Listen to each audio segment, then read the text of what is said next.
김경희 목사님은 제가 아는 기독교 목사님 가운데 가장 정직하고 양심적으로 살아오신 목회자이신데, 이제 한 번은 굉장히 충격적인 고백을 하셨어요. 청년 시절에 내가 너무 배가 고파서 남이 쌀을 훔친 적이 있다. 그런 이제 고백도 하시고 하셔서 요즘은 뭐 자기만 정직하고 옳다고 다른 사람들 턱끝만큼만 잘못해도 정죄하고 엄청나게 문매질하고 하는 세상인데, 그런 내로남불이라고 이제 그래서 사자성어까지 돌고 있습니다만은 그런 세태, 참 그런 이제 자기 고백을 또 하시고 하셔서 그런 요즘에 그런 어떻게 보면은 너희 중에 죄 없는 자는 돌을 던지라 이런 말까지 있는데, 요즘에는 전부 다 돌 던지기 바쁜 세상인데 어찌 보십니까?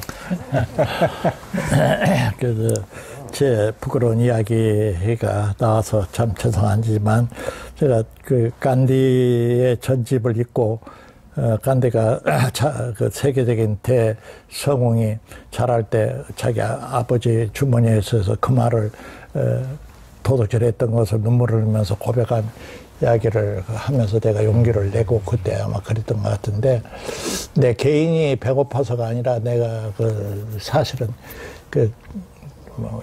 연세대학교 연합신학대학원 대학원을 다닐 때입니다. 근데 광주에서 전도사 하다가 가장 싸구려 저쪽 모련의 단칸방 하나를 월세로 지내고, 우리 집사람이 그때 회장하면서 그때는 간장 하나를 시장에서 메이커에 있는 간장을 사 먹을 돈이 없어서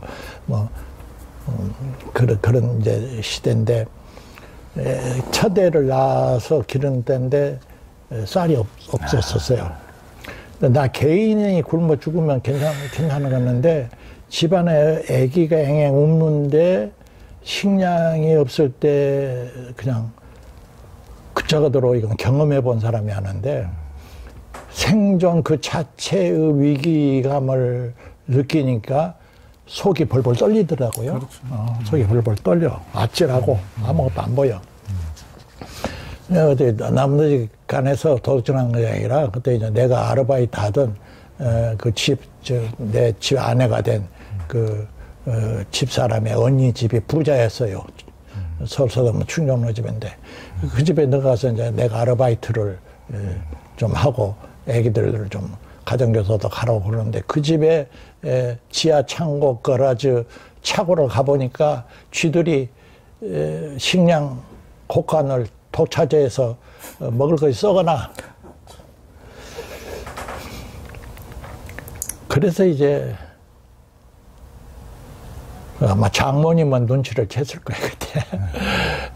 쌀을 한 자루 퍼가지고 나와서 그 동네 쌀가게에서, 그때는 쌀가게에서 쌀을 가서 팔면 그렇죠. 얼마라도 또 돈으로 주고 그랬었어요. 네, 지금 생각한 게. 그렇죠. 그걸 돈으로 환산을 해서 동네에 가서 식량을 구해서 지낸 하룻밤의 도둑질.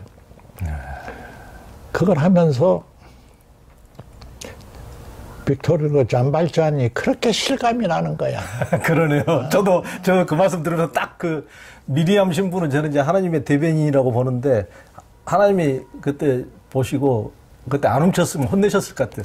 하나님이 촛대까지 다 주셨을 거예요. 촛대를. 그러네. 그래도 그건 잘못이지. 훔쳐서는 아니 되지. 아니 되느냐. 굶어 죽으면 죽었지 해서는 아니 되는데, 여하튼 이제 그 경험이 나로서는 정말 그렇게 극한 상황, 생존의 극한 상황에 몰려서 범죄를 하는 사람에게 함부로 돌을 던져서는 아니 되겠구나라고 하는 이제 깨달음을 얻었고, 빈자들에 대한 가치 세상에 한 세상 살기로 태어났는데, 한 번 시험을 잘 봤다고, 한 번 소위 몇 시간 공정성과 투명성만 보장돼서 공무원이 되고 의사 되고 판검사 되고 교수 되면은 평생 그럴 특권이 있느냐, 우쭐대면 살면서 생존 밑바닥에서 아우성치는 동료 인간들에 대해서 나 몰라라 하는 것은 이건 사람이 아니다.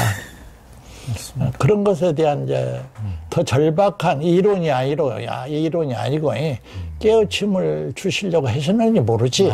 근데 하여튼 제가 도둑질했다고는 목사인데, 그래도 도둑질했다는 실토를 한 것은 한번 뱉어버렸으니까 주워 담을 수도 없고, 나는 애누리 없이 도둑질한 놈, 간음한 놈, 명예욕에 탐한 놈, 뭐 바울이 나는 죄인 중에 괴수다 하는 말이 괜히 헛소리가 아니라 정직한 고백이었던 것 같고 그 점에서는 나도 그래요. 아니 그 고난이 엄청나게 대단한 깨달음과 진짜 그 대승적인 우리 김경재 목사님 만드셨네요. 다음 갑시다. 그 예전에 김경재 교수님이 스승인 장군 김재중이 동양 고전은 물론이고 한시까지 줄줄줄 칠판에 한문 원문으로 그냥 줄줄 써내려가는 것을 보고 참 부러워하신다는 말씀을 이제 들은 적이 있는데 이제 그 이후 세대는 이제 그런 그 서당 세대가 아니니까 참 그러기가 어렵고 이제 함석헌 어떻게 보면 어려서부터 마을에서 교회에 나가고 그 시대에 서당에는 안 다니고 그 시대에는 보통 많은 사람이 서당에 다녔을 텐데 함석헌은 보통 학교에 나가서 신식교육을 받아서 어려서 동양고전을 익히지 못하고 이제 한참 큰 이후에 이제 감옥에서 이제 동양고전을 봤다 그러는데 그에 반해서 장군 김재준은 한학의 조예가 깊은 부친으로부터 뭐 5살 때부터 천자문을 배우고 9살 때는 벌써 톰감, 대학, 중용, 논어, 맹자를 다 통독했다고 하는데요. 그래서 회령군청하고 뭐 금융조합에 근무하다가 서울로 유학해서 승동교에서 대부흥사였던 김흑뒤 목사의 설교를 듣고 이제 크리스찬이 된 뒤에 일본으로 유학해서 아오야마 학원에서 진보 신학을 배우고 다시 미국에 유학해서는 미국에서도 보수 신학의 총본산 프린스턴 신학교에 진학해서 근본주의 신학의 총사령관인 그레이션 매천 교수의 강의를 주로 들으면서 이제 보수와 진보 신학을 둘 다 섭렵을 했거든요. 그러니까 동서양까지 또 신학교 내에서도 보수 또 최고까지 다 섭렵을 하셨는데 그렇게 본다면 20대에 막 신학교를 졸업하고 선교 열정만 갖고 한국에 온 원더우드나 나펜젤러 이런 젊은 선교사들하고 이 사람들의 아성 속에 딱 눌려가지고 한국 기독교는 그 사람들만 최고로 삼고 아직도 그렇게 살아가는데 그 젊은 선교사들의 주장을. 그런데 그것에 비하면은 장공의 어떤 학문 세계와 사상의 어떤 깊이라는 것은 도저히 비교할 수 없는 정도인데 그런 이제 그분이 이제 장공이 와서 이제 성경의 거칠이가 아니고 정말 본질을 얻기 위해서 거칠을 떨어뜨리기 위해서 성서 비평학을 도입해서 그랬기 때문에 성서 비평학을 도입하니까 또 뭐 무슨 성서 절대 진리인 성서 비평이 있느냐 해가지고 근본주의 신학자들로부터 정죄를 당하고 교단에서 쫓겨나기까지 하고 엄청난 고난을 이제 이단으로 정죄를 당하고 고난을 당했는데 그 장군 김재준의 성서 비평에 어떤 의미가 있습니까? 네, 아주 좋은 번째 점을 지적하셨네요. 한국 기독교나 일반 시도들도 성서 비평이라는 걸 잘 모를 거예요. 근데 이제 간단히 줄여 말하면은 성경이 본래는 좋은 표현인데 일본 사람들이 성서 그러니까 이제 성서라는 말로 쓰는데 서들 중에서도 영원한 어떤 변함없는 가치가 있는 책에다만 동양에서는 경자를 붙여주잖아요. 뭐 화엄경, 노자도덕경 그러듯이 이제 그런데 이제 성경은 글자도 그 앞에 거룩할 성자까지 붙여서 거룩한 책 중에서도 성경이지만은 이것이 뭐 하늘에서 하나님이 써가지고 뭐 애따 받아라 이것이 인류 구원의 계시의 책이라고 덧쳐줄 리가 없고 그 책이 아무리 위대하고 그 속에 진리가 있어 담겨져 있더라도 그것이 형성되어 가는 과정과 필사 과정과 전승 과정 속에서 덧붙여진 거, 빼진 거, 편집 과정에서 다 시대적, 역사적, 문화적 여러 가지 제약과 영향이 있을 것이니까 그런 건물을 다 걷어내고 그 속에 있는 알점을 찾아내자라고 하는 경전 연구 방법이거든요. 그것이 이제 계몽주의 시대 이후에 이제 특히 이제 18, 19세기 이후로 서구 기독교에서 종교개혁 이후로 이제 발전해 온 건데 이제 본래 이제 그런 건데 이제 루터가 로마 교황권의 직제적인 제도적 교권의 그 객관적 권위죠. 교황이 그 신부 추경에 직제가 있는 그것은 허물어 버렸지만은 신도들이 영원히 그래도 마음을 의탁할 하나의 은신처로서 성서를 주장했단 말이에요. 성경 오직 성서, 오직 성서만 솔라 스크립트라 오직 성서만 하는 그 루터의 의도는 그런 것이 아니었는데도 그 뒤에 프로테스탄트가 종교개혁을 통해서 얻은 점이 있지만은 결정적으로 성경 숭배주의에 빠져버렸어요. 그렇죠. 성경이 이렇게 말하면은 무조건 그것이 뭐가 됐든 진리다. 성경의 배신, 성경의 문자를 배신하는 것은 기독교 신앙이 아니다. 이런 이제 소위 울트라, 스크립트라, 오직 성서만 그렇게 이제 변질이 돼 보니까 이제 기독교라는 위대한 자유와 영혼의 그 공의와 진리의 활활 타오르는 생명의 종교가 책 종교가 돼버려요. 책에 갇혀버렸어. 그래서 하나님도 책 안에 갇혀버리고 예수도 책 안에 갇혀버리고 기독교 복음이 책 안에 갇혀버리니까 이제 장공은 성서 비평을 가르면서 나는 성경을 파괴하거나 무시하거나 그 권위를 손상시키려고 이것을 가르치는 것이 아니라 성서의 진정한 의미와 가치를 살려내기 위해서 성서 비평학을 내가 교육하고 가르친다. 그렇게 이제 그가 고소당할 때 양심선언을 그렇게 했는데 의의는 그거죠. 결국 줄여 말하면 단순한 신학 학문의 방법에 있어서의 경전 비평학이라는 문학적인 연구 방법론 논쟁이 아니라 그 핵심은 기독교의 복음이 책 종교로 경직화되는 것에 대한 저항 운동이었다. 맞습니다. 책 우상 숭배로 빠짐으로써 그게 근거에서 모든 반기독교적인 반예수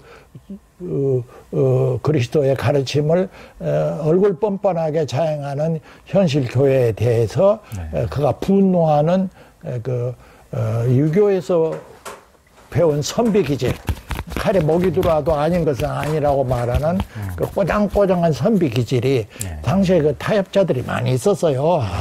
뭐 어차피 교권은 그러니까 지금도 그런 사람이 있습니다. 그때 송창근 목사가 50년에 북한으로 납북됐는데 송창근 목사가 다재다능하니까 송창근 목사가 살아있더라면 장공 아우 그러지 말고 한 1년 영국이나 독일에 가서 보내줄 테니까 그거 가서 머리 식히고 연구하고 와 하고 그렇게 보내버렸으면 장로교가 분열 안 됐을 거다 그렇게 말하는 사람 많아요.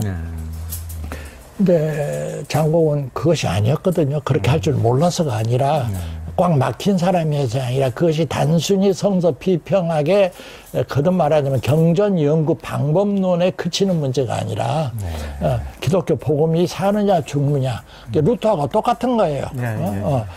복음이 살아있는 생명의 종교로 살아나느냐 경직된 문자와 경전의 그런 우상숭배로 떨어지나 하는 생사의 갈림길에 섰다고 생각하기 때문에 그걸 양보를 안 한 거죠.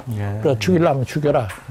나 죽으면 죽은 다음에 내가 다시 부활할 거다 하는 이제 배짱으로 죽였죠. 파문 당하고 쫓겨났고 그때 이제 캐나다에서 아까 말한 대로 그를 다시 살려내서 학교도 세우고 캐나다 선교회에서 한국신학 기장이 탄생하고 한신대학이 생기고 그 맥락 속에서 아까 단순히 종교비판이 아니라 7, 80년대 우리 사회에 올바른 사람, 올곧은 소리 하는 그러한 의인들이 생겼지 그들이 내가 그 계통에 물을 먹고 자라서가 아니라 자 함석헌 놔두고 장준하 안병무, 문익환, 문동환, 이우정, 뭐 그런 그 세대 7, 80년대에 가서 그렇게 두드려 맞고 감옥 가고 하는 그 속에서도 죽이려면 죽이라고 나선 그들이 없었던 지난 30년 공부 시대의 한국사를 생각하면 아찔해져요. 오늘날 미얀마 이상으로 지금까지 그러지요. 그건 그 개돼지들의 사는 생활이었지. 그래도 그런 것들이 있어서 아직도 그것은 미완성이지만 말입니다. 우리가 오늘날 이만큼 온 것이니까 성서 줄이면 성서 비평학은 단순한 경전 연구 방법론이 아니라 그리스도의 복음이 책 종교화 되는 것에 대한 저항 운동이었다. 예. 그러니까 그 루터가 성서로 돌아가자고 한 것은 그 전에 중세 암흑 시대에 카톨릭이 너무나 성서보다 전례를 중시하고 자기들 전통을 중시하고 권위만 중시하고 예. 성서가 그대로 가버리니까 그것에서 벗어나서 성서로 돌아가자는 거였는데 그 사람들의 행태는 꼭 매미하고 같아요. 일이 붙으라면 딱 이쪽 권위로만 붙고 얘기 떨어지라면 또 성서로만 붙고 종이로만 그 가운데 생명의 영으로 보라고 한쪽에 붙지 말라는 소리였는데 그래. 이쪽을 하면 이쪽 가서 붙고 이쪽이 아니다 하면 또 저쪽 가서 붙는 네, 그래요. 참 그리고 루터 시대는 성경이 그 라틴어로 된 것이 대부분이었고 성객자만 갖고 있었지 평신도들은 성경을 갖고 있을 수도 없었어요. 그렇죠. 저는 그 기독교에 대해서 현재의 기독교에 대해서는 절망하지만은 나의 그 신념은 성경이 한글이라고는 순수한 우리말로 번역되어서 유포된 이상 한국 역사가 어디로 달리 갈 수가 없습니다. 무서운 책이 핵수소 폭탄보다 더 무서운 책입니다. 성경이라는 게. 언젠가는 산에 가면 내 산소에 묘소에 성묘 가면 이렇게 무성했던 풀도 겨울 지나면 다 사라져 없잖아요. 그러니까 오늘 뭐 1000만 성도 나니까 다 껍데기를 봐요. 다 없어지고 다 사라져도 성서가 한국말로 번역된 이상 그 속에서 생명의 새성이 날 때가 있을 거예요. 그런 의미에서 나는 그래 절망하지는 않아요. 예. 예. 그 한국 기독교가 마치 이제 신앙의 본질인 양 강조하는 5가지 핵심 교리가 첫째는 성경은 1.1획도 오류가 없다. 둘째는 예수 그리스도는 남녀 성관계 없이 태어났다. 동정녀. 셋째는 예수 그리스도의 우리의 죄를 대신해서 십자가에 못 박혔다는 대속신앙. 넷째는 죽은 자 가운데서 부활했다. 다섯째는 마지막 날에 심판하러 재림한다. 이 5가지를 꼽을 수가 있는데요. 특히 크리스찬 근본주의 목사들이 이제 보통은 목사들로부터 세뇌당한 대속신앙을 마치 앵무새처럼 되풀이를 하는데 그러면서 이제 예수를 통하지 않고는 구원받을 길이 없다라고 이제 이걸 다른 종교를 보통 정죄하고 뭐 이제 막 이단시하고 과학과 이성과 인문학 학문마저도 비진리로 매도하는데 이 구절을 보통은 이제 사용을 하거든요. 그래서 오늘날 그 기독교 목사들의 도덕적 타락과 비윤리적 행동을 하는 목사들일수록 그런 교리만 강조해서 기독교가 개도교로까지 불리는 것을 보면 장공 김재준이 너무 신학적으로 어려운 정의를 찾으려고 하기보다는 기독교는 예수를 닮으려는 종교라고 한 게 얼마나 절실한지 모르겠는데요. 만약 자기의 성적 타락과 부정부패, 돈 욕심, 큰 교회 욕심을 방어하는데 대속신을 이용하기보다는 장공 김재준의 말씀대로 기독교인이 예수를 조금이라도 따르고 닮고 살아내는 노력을 했더라면 지금 주요 종교로서 존경받고 한국 사회도 제대로 이끌 수 있는 정말 대표적인 양심의 어떤 기둥이, 도덕의 기준, 사회의 표대가 되리라고 생각을 하는데요. 김경희 목사님은 한국 근본주의 신앙과 현재 한국 교회의 기복과 돈 중심, 세습, 타락, 부정부패 등하고 어떤 연관이 있다고 보십니까? 연관이 있다고 봐요. 연관이 있다고 봐요. 줄여 말하면 아까 우리가 조금 전에 말한 한국 기독교 내지 세계 기독교 안에도 그런 흐름이 있으니까 그런데 그 성경 절대주의, 성서 비평학을 거부하고 성경을 문자적으로 근과 옥조시해서 절대화하는 성경 무오류설에서 근본주의의 5가지 교리가 나오거든요. 자기들은 그 성경에서 가장 중요한 5 교리를 거기서 끄집어냈다니까. 그러니까 근본주의자들이 주장하는 5가지의 핵심, 펀더멘탈, 소위 펀더멘탈리즘이라고 해요. 그 펀더멘탈한 그 도그마, 닥트린이 성경 문자주의에서 나온 거예요. 그러니까 그거는 성경을 절대시하면서 그의 다른 모든 것은 용납된다고 이렇게 자위를 하듯이 거기서 도출한 5가지의 근본주의, 5가지 교리를 만을 지키면은 다른 모든 것은 다 면제된다라고 하는 자기 합리화, 자기 정당화, 자기 위로, 자기의 책임 회피의 자기 은폐의 도구로서 그것의 이제 밑바닥에는 종교가 그 새로운 사상, 새로운 시대 사조, 새로운 진리에 겸손하게 마음문을 열고 새로운 공기를 마시려고 하는 것을 두려워하는 데서 오는 하나의 자기 도피증, 자폐증적 증상이라고 봅니다. 자신이 없으니까 교리로서 자기를 은폐하려고 그러죠. 자신이 없으니까. 자신이 있으면 성곽을 쌓을 필요가 없죠. 그렇기 때문에 그거는 근본주의 신학은 지금 세계사 전체를 놓고 보면 거의 다 사그라졌어요. 한국하고 유럽 일부하고 미국 일부만 남아 있어서 보수 지금 한국의 보수 교단 중에서도 극히 일부가 근본주의 신학자들이에요. 한국 기독교 같은 그런 자기들이 어떤 뭐 기독교의 본질을 지키는 마지막 그 방주라고 이렇게 얘기를 하지만은 그들이 지금 어떤 타락된 세습이라든가 뭐 부정 돈 뭐 이런 걸로 지금 드러나는 걸 보면은 정말 도저히 그렇게 봐줄 수가 없는 실제 현실이 지금 계속 드러나고 있어서 참 안타깝습니다. 저도 이제 20여 년 동안 종교 전문 기자를 하면서 수많은 목사와 종교인들을 봐왔지만 정말 존경스러운 분들은 그런 교리를 막 그렇게 강조하는 것이 아니고 조용하면서도 삶으로 실천하고 약자를 차별하지 않고 돕고 또 이웃을 배려하고 존중하고 겸손한 분들이더라고요. 그런데 삶이 전혀 뒷받침되지 못하는 종교인들일수록 무슨 대속신앙 이런 교리만 전가의 모두처럼 휘두르는 칼로 남을 정죄하는 데 휘두르는 것을 보게 됩니다.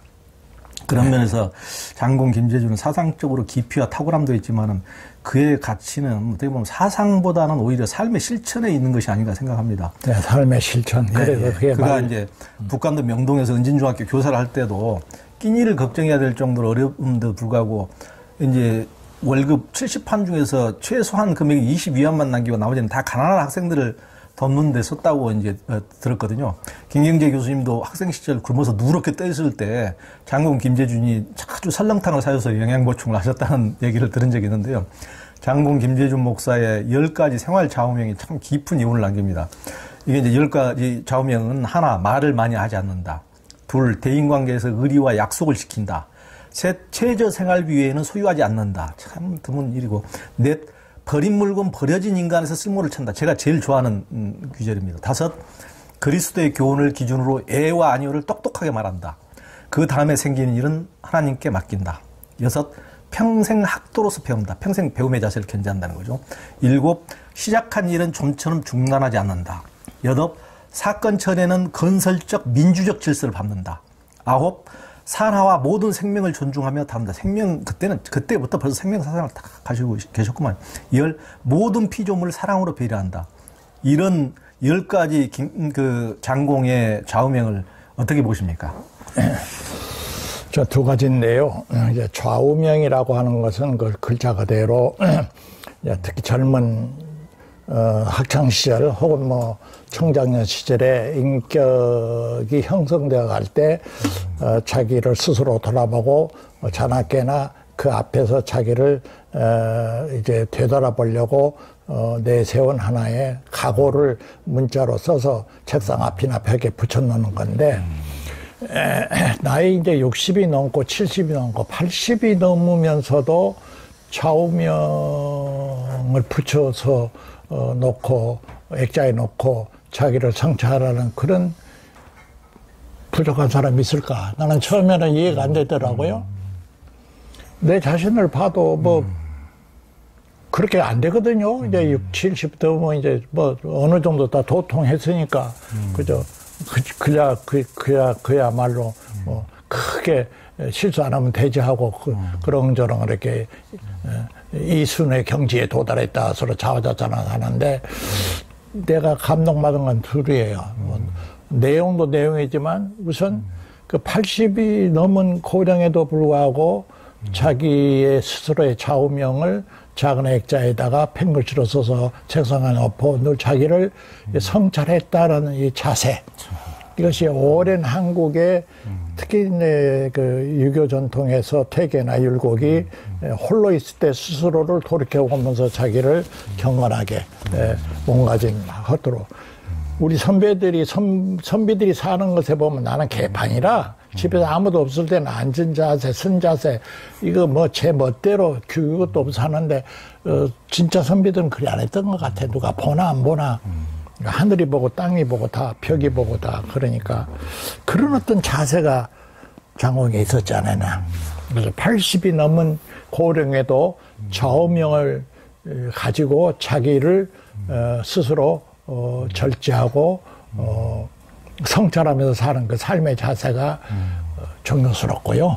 그 내용 중에서 저는 10가지가 다 그렇습니다만은 짧은 저 생애 속에서 특히 7, 80년을 지내면서 가장 감동받았던 것은 예와 여를 또이또이 하라. 그 다음 문장이 중요해. 그건 성경에 있는 말이지만 그 다음 되어진 일은 하나님한테 맡겨버려라. 이거 무슨 말입니다. 내가 짧은 학교와 교단 일을 할 때 중요한 결단을 할 때는 다 찬반 이론의 일리가 있어요. 이렇게 결정을 하는 것이 옳으는데 이렇게 결정을 하면은 이러이러한 부작용과 반발이 꼭 생기고 혼란이 생기니까 이들도 양이고 이들도 양인데 어쩔 거냐 해가지고 적당히 유야무야 소위 중도론이라는 이상한 회색지대가 생기는데 그 점을 장공은 분명히 우리에게 가르쳤어요. 네가 예수가 예주면 예할 건 예하고 아니할 거 아니야 해. 그 다음은 네가 걱정할 거 아니야. 그것은 하나님이 혹은 역사가 후대 사람이 시대가 결정할 일이지 뒷일까지 그렇게 걱정하면서 어떻게 네가 제대로 삶을 살려고 그러느냐 하는 그 가르침이 큰 울림으로 제게 왔어요. 그렇게 못 살았습니다만은 그래도 이만큼이라도 이렇게 그래도 살아보려고 몸부림치는 것은 그런 영향이 아닌가. 종교다운론을 말하고 어쩌고 말한다고 우리 기독교 장로교 내가서 교단 사람이라고 해서 나를 박수 칠종합니까? 시골에 가면 이상한 눈으로 다 보는 사람 많아요. 솔직히 말해서. 근데 나는 그럴 때마다 장공을 생각해요. 예와 아녀를 말하고 그 다음은 네가 걱정하지 마라. 그러세요. 참 김경일 목사님이 이렇게 나름대로 용기 있게 살아오셨군요. 그 장공 김재준 목사님은 교회를 교회 건물로 한정하지 않았거든요. 모든 역사의 정치의 삶과 함께 한다고 하셨어요. 그리고 교회는 전 우주적 사랑의 공동체라고 했습니다. 그리스도의 천국운동이라는 것은 사후의 천당만을 위한 것이 아니라는 것입니다. 이건 뭘 의미하는 겁니까? 천당, 지옥, 지상 이 3층 구조는 바티칸의 시스틴 성당 가면 그림에서도 나오고 옛날 구약 성경에 그 당시에 사람들이 가지고 있었던 세계관이 그랬단 말이거든요. 그 지옥 땅 아래 지상 그리고 이제 천당은 하늘 위에. 이제 그런 어떤 그 당시 고대 사회의 하나의 세계관이겠죠. 오늘은 우주 만원경, 허블 만원경을 가지고 뭐 화성, 목성, 저 우주 끝 은하계를 바라보는 세상이지만 옛날은 이제 그렇게 볼 때 이제 거기에 걸맞는 기독교의 천국과는 이제 죽어서 우리의 영혼들이 다 하늘 위에 있는 어떤 천당 세계로 올라가서 거기서 또 하나의 세상을 산다.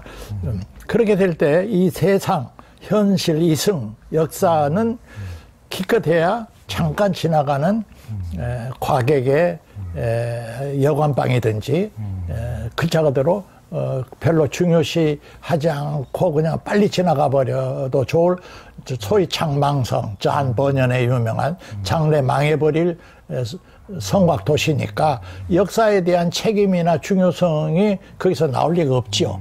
그에 대해서 이제 장공은 저항을 한 것이고 기독교가 말하는 하나님 나라는 죽어서 영원한 그 천국 세계까지를 포함한 이 생과 이 역사를 다 유기적으로 관계되는 전체로서의 생명이다. 그러므로 천국 사상을 그렇게 좋게 생각하지 말라. 그래서 천국은 죽어서 영원히 들어가는 하늘만이 아니라 땅 위에서 정의, 자유, 평화, 생명, 번성, 축복, 은혜가 햇빛처럼 가득히 내리쬐이는 그곳을 만들기 위해서 성육신 하신 것이고 성육신 신앙이라는 게 그러지 그렇지 않으면 몰라고 뭐 독생자를 이 세상에 보냈다는 소리를 하냐 하고 이제 역사의 중요성, 우리 삶의 현실의 중요성을 이제 천국의 한 부분이라고 이렇게 확대해서 간 거죠. 확대해서 간 것이어서 당시에는 그것이 너무나 충격적이어서 사람들이 이해도 못하고 이단이라고 내쳤는데 오늘날 조금이라도 공부한 사람은 뭐 장공의 그런 하나님 나라 해석을 더 옳다고 받아들이죠. 그래서 그 점에서는 역시 장공이 선구자였어요. 경동교에서 해방했던 1945년 제일 첫 사회 공개 강연이었습니다. 기독교의 건국이념에 관하여라고 하는 제목을 내걸고 남북이 완전히 북한이나 남한이나 국가가 설립되기 전에 이제 기독교 어떠한 국가를 건설하는 것이 좋냐 하는 비전을 설명하는 기독교 최고 지성인으로서 자기의 신념을 피력하는 데서 나오는 말인데요. 좀 정말 그런 의미에서는 선구자였다고 봅니다. 예, 그러니까요. 뭐 주기도문에서도 늘 뭐 기도하는 제목 그 내용이지만은 하늘에서 이루어진 것을 이 땅에서 이루도록 그 하늘에서만이 아니고 이 땅에서 이루도록 우리 스스로가 의무와 책무와 선행을 실천을 다 한다는 것, 우리 스스로가 그런 책임을 가지고 있다는 것, 이것이 바로 선구자들이 하시는 말씀인 것 같습니다. 그래요. 예. 네. 제가 이제 5년 전에 그 에큐메니칼 신학대 학생들이 그 서울의 주요 신학대학교들이 같이 에큐메니말 공부하면서 학점도 인정해주는 그런 게 있더라고요. 그래서 신학대 학생들이니까 그래도 에큐메니칼 공부하겠다고 하는 것 자체부터가 그 신학생들이 참 대견해 보이고 다 열린 애들이고 참 훌륭한 학생들이었는데요. 그들하고 함께 2주간 남미 신학 탐방을 갔을 때 그곳 신학자들이 한국에서 우리가 왔다니까 한국만의 고유한 신학도 있느냐. 이제 우리가 해방 신학에 대해서도 많이 물어보니까 니들 또 뭐 신학이 있느냐고 이제 많이 물어보는데 10여 명이나 되는 한국 신학대학원생들이 한마디도 그걸 안 하더라고요. 그래서 제가 속이 타가지고 한국에 민중신학 있다고 제가 이제 저는 기자인데도 제가 가서 설명을 해줬더니 그 신학자들이 아주 놀라면서 한국에도 그런 게 있냐고 굉장히 호기심을 갖고 관심을 가져서 굉장히 저도 이제 인상 깊었던 적이 있습니다. 그래서 네. 한국에는 우리에게는 진짜 토착신학이 참 없고 뭐 아펜젤라 언더우드만 계속 140년 동안 대내이고 사는 것이 아니고 우리에게도 이 땅에 민중신학이 있고 다양한 또 신학이 풍류신학도 있고 한 것을 자랑할 수 있습니다만은 그 김윤희 목사님은 이제 서남동이나 안병무 민중신학계 이런 태도라고도 또 절친했으니까 그분들이 민중신학이 함석헌의 씨알사상의 영향을 받았다고 저는 이제 알고 있는데 그 탄생 동기나 안병무나 서남동 박사에 대해서 어떤 기억이 있습니까? 네. 네. 아까 그 언더우드 아펜젤라 잠깐 그분들은 정말 미국의 그 대학가에 불어왔던 소위 그 대북운동의 영향의 산물들이에요. 그분들은 훌륭한 사람들이에요. 또 동북아시아 코리아라는 어떤 나라의 질병과 가난과 무지 속에 있다. 우리가 가서 복음으로 돕자 해서 왔는데 그들의 그때 나이가 20대 후반, 25세, 6세, 7세였습니다. 그러니까 언더우드 아펜젤라가 동양 사상을 알 리가 없고, 노자, 장자, 불경을 뭐 알 리가 없어요. 한국에는 그 당시에 있었던 유교나 불교가 이미 다 그 당시에는 다 자기의 그 창조적 생산력이 다 고갈된 시대였기 때문에 와보니까 그 다 미신처럼 보이고 그러니까 이제 그런 건데, 질문하신 그 점에서 볼 때, 그 민중신학 이전에 함석헌의 씨알 사상이 있었어요. 그리고 안병무, 서남동이 함석헌 사상의 영향을 받았고, 그러므로 그 내면적으로는 그 씨알 사상, 함석헌 사상, 크게 말하면 한 아들로서 혹은 서자로서 나는 민중신학이 한국에서 출현했다 이렇게 봅니다. 그런데 이제 민중신학과 그러면 씨알 사상이 어떻게 차이가 있느냐라고 이제 그 차이를 말해본다면은 그 민중신학은 그 민중은 그 민에 대한 이제 무리 중자를 다 써서 민은 우리가 유형모의 제 친민이라고 할 때 대학 지도는 제 친민할 때 제 명명도 때 친민 제 지선에서 나온 말 아닙니까? 그러니까 민을 씨알로 번역한 원래 유흥모가 그렇게 번역을 해서 씨알이라는 단어를 찾았는데 그 씨알이라는 단어에다가 혼을 불어넣고 정신을 불어넣고 영을 불어넣고 그것이 역사의 주체라고 보고 한국사를 민의 개념으로 꿰뚫어서 해석한 사람은 함석헌이에요. 그래서 이제 박재춘 선생님 편으로 말하면 다석 유흥모와 함석헌은 씨알 사상으로 한 덩어리로 묶어서 연구할 수 있지만은 엄밀히 말하면 씨알 사상을 발전시킨 사람은 함석헌이 옳시다. 예. 근데 그 영향이 이제 그것이 너무 나오는데 함석헌의 씨알 사상은 그 씨알이라는 단어 자체 해석에서 보는 것처럼 단순히 사회 경제사적인 측면으로서는 이해가 안 돼요. 그러니까 사회 계층 구조론에서 뽀레레 딸이었다든지 사회 바닥 사람이라든지 이런 것과는 경제적, 정치적 개념만 갖고로는 씨알이 다 해명이 안 된단 말이에요. 씨알, 바닥 사람, 뽀레레 딸의 밑바닥 제일 하층 계층 중에서도 예수 잡아 죽이라고 소리친 부와 내동하는 민중이 얼마든지 있을 수 있으니까 그게 대해서 이제 씨알은 그 무리 중자보다는 늘 그 개체 하나하나 아까 말했지만은 개인 속에 들어있는 우주성, 영성을 개발하고 발전시키고 움트도록 하는데 전심전력을 한 사람이고 함석헌은 근데 그 민중실학이 태동했던 1960년대 중반은 이제 막 군부 독재가 이제 점점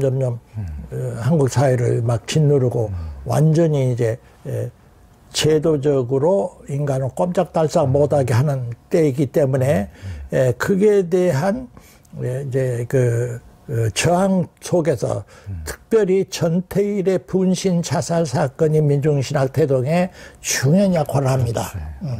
그래서 그 아까 안병무나 사람당이 고백을 해요. 관념적으로는 다 민중이 바닥에 by the people, for the people, of the people 다 배웠죠. 위민 정치다 중요하다 다 배웠지만은 전태일이 구체적으로 평양시장에서 분신 자살할 때까지 먹물든 지성인들은 무엇을 했느냐 이거야. 목사들은 신부들은 무엇을 했느냐 이거야.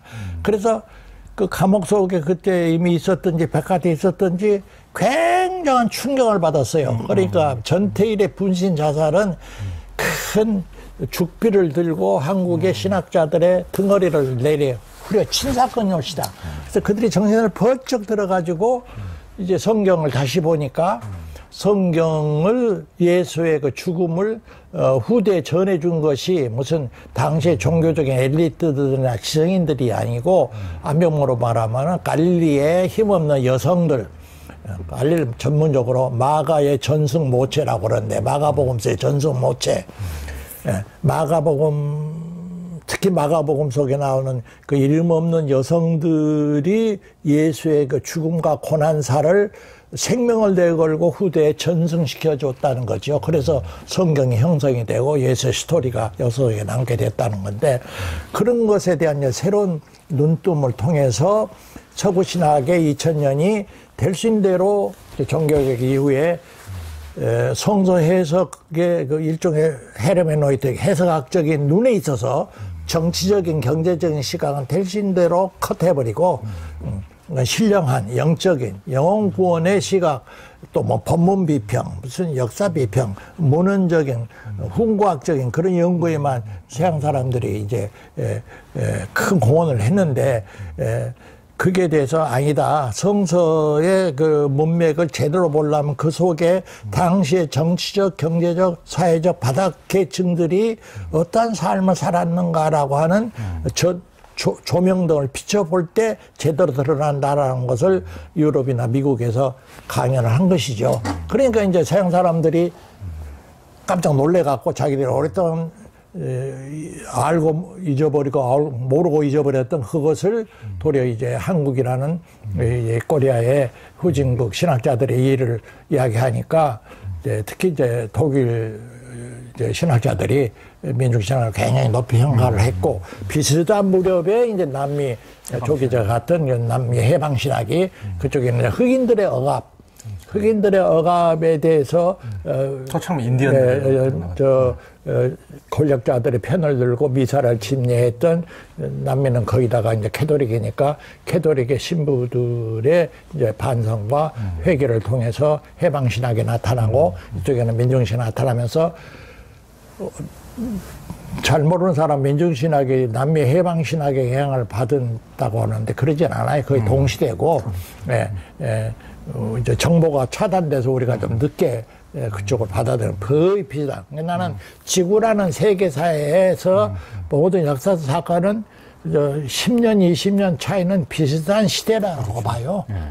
광주 5.18이 일어나면 미얀마에서 지금 일어난단 말입니다. 촛불혁명이. 그처럼 동시다발적으로 일어났던 민중의 눈뜸, 씨알들의 눈뜸, 이것이 그 함석헌이나 씨알 사상이나 민중신학의 큰 한국 정치 사회 사상사 속에서의 나는 의미라고 봐요. 역사가 뒤로 돌아갈 수 없습니다. 요새 검찰이 어쩌고 저쩌고 하는데 그 사람들 천재여서 판검사 됐는지 모르지만 역사의 주류는 그 큰 물결을 거슬러서 부정할 수 없어요. 그들은 지금 이제 언론으로서 권력으로서 잘못된 이제 삐뚤어진 매스메디아가 부하 내동을 시키니까 어리석은 이제 민중들이 이제 부하 내동하는 것뿐이지, 씨알들은 잠잠해요. 언젠가는 이들이 다시 살아날 때가 있으리라고 보니까, 정리하면은 민중신학은 씨알 사상에 음으로 양으로 영향을 받았다. 그러나 그는 시점이 민중신학은 인간의 실존적 삶을 보다 더 정치 경제적인 맥락 속에서 집단체로서 공동체로서의 요소를 더 많이 강조했고, 씨알 사상은 내면적인 영성적인 종교적인 우주적인 그런 존재로서의 인간의 본성을 천착하는데 더 힘을 기울였다. 이런 차이라고 볼 수 있죠. 이제 마지막 질문으로. 그래요? 예전에 저도 이제 시골에서 살면서 늘 사랑방에서 사람들이 이렇게 모여서 같이 탐소하고 정보 교류하고 서로 이렇게 공동체적으로 하시는 모습을 늘 항상 그리워하다가, 이제 저희는 뭐 중학교 2학년 때 아버지가 돌아가셨습니다만 그 모습을 늘 그리워하다가, 이제 10여 년 전에 2009년에 조그만한 그 한옥 서재를 마련하면서 그때 이제 존경하시는 종교인분들을 초청하다 보니까, 제가 이제 종교 전문기자다 보니까 한 종교만이 아니고 이제 우리 김경재 목사님도 초청하고, 뭐 정민선 스님도 초청하고, 뭐 이제 박규 스님도 초청하고, 뭐 이제 신부님, 스님, 뭐 목사님, 또 도교, 주역, 인문학자 이렇게 초청하다 보니까, 너무나 훌륭하신 분들이 이렇게 모이다 보니까, 예전에 저는 이제 그런 게 학문적으로는 하버드 대학이나 도쿄 대학도 뛰어나지만은, 이렇게 실제 종교인들이 다양하게 현장의 종교인들이 모여서 이렇게 서로 이렇게 나눌 수 있는 곳은 한국만한 곳이 전 세계 아무데도 없다. 이런 생각이 들어서, 다른 분들도 참 좋다 해가지고 한 달에 한 번씩 늘 이제 공부 모임을 했었는데, 그렇게 될 수 있는 것은 보통은 이제 기독교가 다른 종교하고 모이면 더 이제 어려움이 많고 하기 때문에 어려운데, 순전히 우리 김경재 목사님이 열려있고 또 가장 연장자임에도 불구하고 거기 이제 젊은 사람, 저처럼 젊은 사람들도 이렇게 같이 한마디로 이렇게 같이 이제 저희 이제 스승뻘입니다만은 같이 이렇게 더불어서 모여서 같이 담소를 하고 공부를 하는 이걸 이제 해주셨는데, 그러다 보니까 이제 그게 벌써 10여 년이나 그렇게 흘렀어요. 그런 것을 이제 환희당 포럼을 이렇게 한 10여 년 동안 다양한 종교인들을 이렇게 만나고 담소를 나누고 공부를 하면서, 우리가 내면적인 것도 고백도 하고 자기 종교의 어떤 문제에 대해서 서로 이야기도 하고 많이 친하게 이렇게 솔직하게 많이 얘기를 했습니다만은, 그걸 하다 보니까 어떤 걸 느끼셨습니까? 벌써 15, 16년 전이 더 되네요. 벌써 세월이 빠르다는 생각이 드는데, 그건 정말 20년 이상 한국 종교 정신계 기자라고 하라는 이제 조영 기자가 그것의 필요성을 느껴서 길을 열어주신 덕분이고, 나 같은 부족한 사람도 그 자리에 참석할 수 있게 해주셔서 참 감사하고, 그에 대한 나의 지금 소감은 둘이에요. 첫째는 다양한 종교, 또 뭐 종교학자, 또 경제 경영학자, 대기업의 CEO를 경험한 이 다양한 사람들이 한 자리에 모여서 같이 대화를 나누고 공부를 하다 보니까 우선 생각의 지평이 넓어져요. 지평이라고 하는 생각, 사유의 지평, 생각하는 지평, 인간과 역사와 현실을 내어다보고 해석하는 지평이라는 말은 한스 게우르 가다마의 그 해석학 용어에서 대단히 중요한 시각적 은유인데, 보는 시계의 지평이 더 넓어진다는 것은 그만큼 더 넓어지고 멀리 볼 수 있다고 하는 장점 아니겠어요? 그래서 그런 이제 불교의 여러 훌륭한 스님들, 노장사상 깊이 연구한 사람들, 종교학자들, 경제학자들, 언론인들 이렇게 보니까 이론으로만 막연히 이제 짐작을 했던 그런 그 생각들이 내 스스로가 훨씬 더 이제 지평이 넓어지면서 그러면 그렇지 하고 정말 새가 공중으로 높이 날아가는 것 같은 그런 자유와 해방의 감정을 느껴서 참 좋았어요. 그것이 내 지평이 넓어져 가는 것을. 그렇다고 해서 그러면 내 지평이 좁아지냐 하면 그렇지 않고, 내 지평이 더욱더 뚜렷하게 보이고, 나와 타 종교와의 그 고유한 차이성이 더 드러나 보이고, 동시에 또 공통점이 뭔가가 드러나 보여서 내가 학문적으로 이론적으로 공부했던 것이 크게 틀린 말은 아니구나 하는 이제 실증을 얻게 됐고, 두 번째는 이제 이론적인 학문적인 지성의 측면뿐만 아니라 그런 것 다 떠나서 신부님을 만나고 스님을 만나고 또 뭐 절간에서나 미사 끝나고서는 함부로 할 수 없는 막걸리도 한 잔씩 나누고 그러니까 그런 거 다 벗어버린 벌거벗은 인간 대 인간으로 만나는 그 친교의 자유가 있었어요. 그것이 나는 다른 것보다 또 나는 같은 직장에서 뭐 노골적으로 한신대학에서 내가 지금 근 30년을 근무했는데 30년을 근무하면서 동락했던 동료 교수들보다도 황희당에서 같이 만나서 서로 인간적으로 막걸리를 한 잔씩 기울이고 나오는 사람들에게 더 친근감을 느껴요. 그런 정도로 인간적 그 친교, 뭐 질환지교까지는 아니어도 그런 것을 느끼고, 마지막 한마디는 이만은 이제 꼭 하고 내가 끝내야겠는데, 제가 조영 기자와의 오늘 뜻깊은 대담을 하게 된 제일 첫 만남은 기억하실지 몰라도, 내가 은퇴하던 마지막 강의를 하던 2005년 만 65세 되던 6월 어느 날이었는데 갑자기 학교에 오셔서 강의 끝난 다음에 좀 대담 좀 하자고, 그래서 이제 그 잔디밭에 앉아서 그 당시에 이제 봄학기를 마치고 은퇴하는 전국 대학의 교수들이 적어도 100여 명 이상, 200명은 될 건데, 조그마한 변두리 신학교 교수가 필요가 있다고 그러나 나는 깜짝 놀랐지만, 그때 하여튼 대담을 뭣도 모르고 뭐 했죠.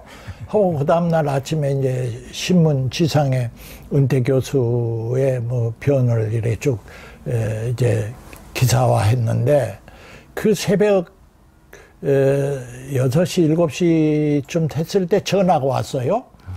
누구한테 전화가 왔냐면, 내가 좀 동양 사상을 알고 싶어서 부교수 하면서 모르게 고려대학교 대학원에 등록을 해서 동양 철학 강의를 이제 윤사순 선생, 여러 김충렬 교수, 노장 사상 여러 가지 이제 귀동양을 하면서 석사 과정을 했을 때 나에게 그 유학을 가르쳤던 윤사순 교수가 마이 편때 없으신 분인데, 제 신문 잘 봤습니다라고 하면서 나보다 이제 김 교수라고 그러죠.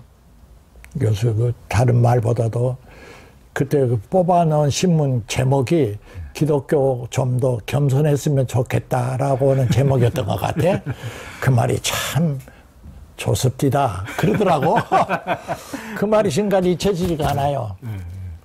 오늘 대담이나 결론은 그거예요. 내가 한국 기독교의 한 목사로서 기독교는 정말 겸손해져. 한국 역사 속에서 한국 전통 종교들에 대해서 이제 막 청년이죠, 청년. 지금 이제 노망기가 들어가지고 망조든 기독교가 됐는데 한국 역사 속에서 기독교가 할 일은 이제 막 소년기 철없는 시절을 막 지난 것에 불과하니까 기독교에 대한 그 진리가 무엇인지를 몸으로 삶으로 예수 담기, 예수 살이, 예수 제자직으로 이제 거듭나기 위해서는 겸손해야 한다. 그동안 겉으로 이룬 종교적인 큰 교회당이 뭐 3개, 20개 대형 교회가 있고 그 다 아무 시작도 없는 겉만 무성한 하나의 그 덤불에 그건 다 사라져 없어지고 정말 다시 시작하려면은 그 겸손해져라. 그래야 한다는 그 윤사성 교수의 그 증언을 제가 되새기면서 감사를 드립니다. 고맙습니다. 우리 김경기 교수님은 늘 너무 겸손하셔가지고 제가 늘 부끄러운데 참 우리 한국 개신교가 우리 김경기 교수님을 말씀을 조금이라도 따른다면은 정말 다른 사람한테 다른 종교한테 좋은 것이 아니고 한국 기독교에 가장 유익하고 한국 사회에 보탬이 되고 존경받는 종교가 되지 않을까 생각합니다. 아유 너무 긴 시간 고맙습니다. 감사합니다. 고맙습니다. 네, 감사합니다.